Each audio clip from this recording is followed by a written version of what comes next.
Cette découverte étrange a commencé par un appel au quartier général maritime juste après le lever du soleil. Une patrouille de plage d'une petite ville côtière a signalé qu'un énorme paquebot de croisière était apparu pendant la nuit sur leur rivage. Le gigantesque bateau était rouillé, silencieux et semblait sans équipage. Les habitants étaient confus et inquiets. Il n'était pas là hier, a dit un appelant, il est simplement apparu. Tout le monde voulait des réponses, mais ensuite les marines ont examiné les photos. Les photos jointes à la demande étaient floues mais assez claires. Un paquebot de croisière dominant les vagues peu profondes était posé en biais près du rivage, comme s'il était enfoncé dans le fond marin. Il n'y avait aucune lumière, aucun mouvement, juste de la rouille et de l'usure. Des gens s'étaient rassemblés à proximité mais aucun n'osait s'approcher. Certains disaient qu'il dégageait une odeur d'huile ou de pourriture. Quoi que ce soit, c'était inquiétant. Une équipe de reconnaissance marine était déjà stationnée à 1 heure au sud et a été redirigée immédiatement. Être appelé pour des navires échoués n'était pas inhabituel, mais quelque chose d'aussi grand et étrange était définitivement différent. Aucun signal de transpondeur ne provenait du paquebot, aucun appel de détresse, et aucun nom dans le système ne correspondait au profil du navire. Un détail ressortait sur les photos, un nom, ou la moitié d'un, était imprimé en grandes lettres rouges sur la coque du navire Arma. Le reste avait probablement disparu, rongé par le sel et les intempéries. Cela ne correspondait à aucun paquebot actuel, il aurait peut-être été retiré il y a longtemps, spéculait quelqu'un, ou jamais enregistré correctement au départ. Aucun de ces scénarios n'était rassurant. Le lieutenant Morgan Den dirigeait l'équipe.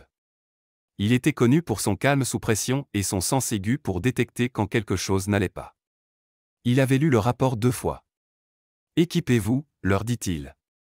« Nous allons approcher lentement, tout documenter, et ne monter à bord que si c'est sûr. » La marée montait rapidement, il devait agir vite. L'équipe partit juste avant le matin dans un petit bateau marin filant sur des eaux calmes, suivant le rivage jusqu'à atteindre la plage où le navire se trouvait devant eux. La silhouette du massif paquebot devenait plus grande. Morgan se tint à la proue, plissant les yeux sur sa structure corrodée. « Ce truc flotte depuis un moment, » murmura-t-il, « mais comment est-il arrivé ici, et pourquoi ?» À mesure qu'ils approchaient, cela devenait encore plus étrange. Le paquebot ressemblait à un vestige d'une autre époque. Sa coque blanche était striée d'orange de rouille, la peinture s'écaillant comme une peau sèche. Le nom Arma s'étirait sur son flanc en lettres capitales, comme le montrait le rapport. Les vagues léchaient paresseusement sa structure, comme si même l'océan hésitait à le déranger davantage. Ils firent 2 fois le tour du navire. Le pont supérieur était vide, du moins autant qu'ils pouvaient en juger. Les fenêtres étaient soit brisées, soit recouvertes de couches de sel et de saleté. Il n'y avait aucun son, sauf le vent et le clapotis de la mer. On dirait un navire fantôme, chuchota un des marines. Personne ne le contredit. Mais le lieutenant Morgan avait un étrange pressentiment à propos de cette mission. Quelque chose n'allait pas avec ce paquebot, alors il pressa son équipe de faire preuve de prudence, ce qui allait s'avérer une sage décision. Les canaux de sauvetage étaient encore attachés, inutilisés. Les ancres n'avaient pas été larguées. Cela suggérait que le navire n'avait pas prévu de s'arrêter ici. C'était comme s'il avait dérivé puis abandonné. Mais comment? Où était l'équipage? Les passagers. Morgan se tourna vers son escouade. Nous établirons un contact visuel sur tous les côtés, puis planifierons notre entrée. Personne ne monte à bord pour l'instant. Clair, les hommes acquiescèrent silencieusement. Ils reculèrent à une distance plus sûre, moteur au ralenti pendant que l'équipe se regroupait.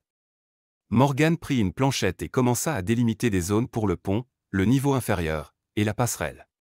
Chaque homme se verrait attribuer un cadran une fois à bord. Nous avancerons section par section, dit-il. Traitez ça comme une scène active, sans présomption. Ils avaient besoin de réponses, mais ils les obtiendraient étape par étape.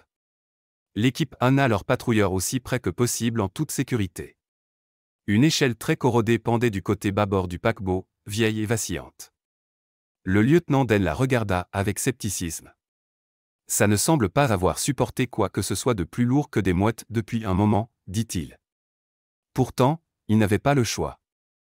Un par un, les marines commencèrent à grimper. L'ascension fut tendue. L'échelle métallique grinçait à chaque pas. Les barreaux en bois étaient rugueux et humides sous leurs bottes. L'échelle oscillait de gauche à droite plusieurs fois durant la montée, et une fausse manœuvre aurait pu envoyer un homme dans les eaux agitées en dessous. Continuez, appela calmement Morgan. Ne vous arrêtez pas. Plus vite nous serons en haut, plus nous serons en sécurité. Chaque pas semblait plus lourd que le précédent. Le premier marine atteignit le sommet et se hissa par-dessus la rambarde, disparaissant momentanément de la vue. Puis un autre. Enfin Morgan grimpa, ses mains agrippant fermement tandis que le vent tirait sur son uniforme. Il atteignit le pont et se hissa par-dessus. Du bois solide était sous ses pieds. Les planches étaient fissurées mais tenaient, ce qui était rassurant. Même si Morgan était le chef d'équipe et devait montrer de la confiance, il admit avoir ressenti de la nervosité pendant la montée. Mais il était content que son équipe lui fasse suffisamment confiance pour suivre ses ordres. Toute l'équipe de marine se tenait maintenant en formation sur le pont supérieur vide. « Quelle est la prochaine étape, lieutenant » demanda un des membres à Morgan. « D'accord, tous les yeux sur moi » ordonna le lieutenant Morgan Den en pointant vers une carte du navire. « Nous nous divisons en 4 équipes de 3. Nous fouillerons les points d'entrée au nord, sud, est et ouest. Restez vigilants, restez en contact. Nous nous regrouperons au centre une fois les recherches avancées. » Chaque équipe hocha la tête et partit. Morgan resta avec le caporal Tim et le soldat Lewis. Devant eux, de grandes portes doubles indiquées, salle à manger principale, se dressaient, mais l'instinct de Morgan lui conseillait la prudence. Lorsque les portes résistèrent à leur ouverture, il trouva une fenêtre fissurée au niveau du sol, la brisa et grimpa à l'intérieur. Il découvrit une barricade improvisée faite de canapés et d'armoires bloquant l'entrée. Après avoir dégagé le passage, Morgan fit signe à Tim et Lewis de pousser les portes.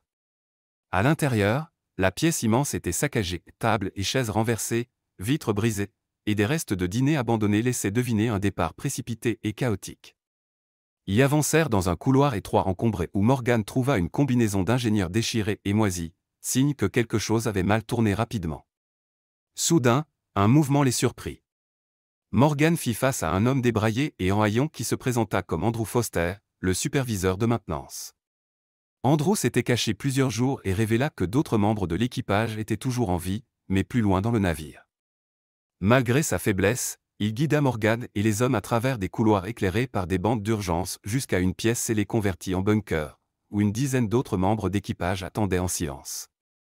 Andrew expliqua que le navire avait autrefois un équipage complet envoyé depuis un port cubain pour l'entretien d'un vieux paquebot. La communication du navire avait échoué en cours de route, faisant de lui un navire fantôme, sans moyen d'appeler à l'aide ni de revenir au port. Avec le temps, l'infrastructure vieillissante se dégrada, les canalisations éclatèrent et les systèmes d'eau furent compromis, ce qui permit aux bactéries de contaminer les provisions, causant une maladie généralisée. Les survivants s'étaient isolés dans le bunker, beaucoup succombant à l'infection, ne laissant que les plus sains attendre un secours. L'équipage restant de Morgan arriva au bunker après avoir entendu le coup de feu. L'opération de sauvetage débuta immédiatement, les survivants en bonne santé furent évacués en premier, suivis des malades sous quarantaine. Le personnel médical prodigua des soins, et après des années perdues en mer, l'espoir était enfin revenu. Les marines n'apportaient plus qu'un sauvetage, ils apportaient une fermeture, une guérison, et la promesse tant attendue d'un nouveau départ.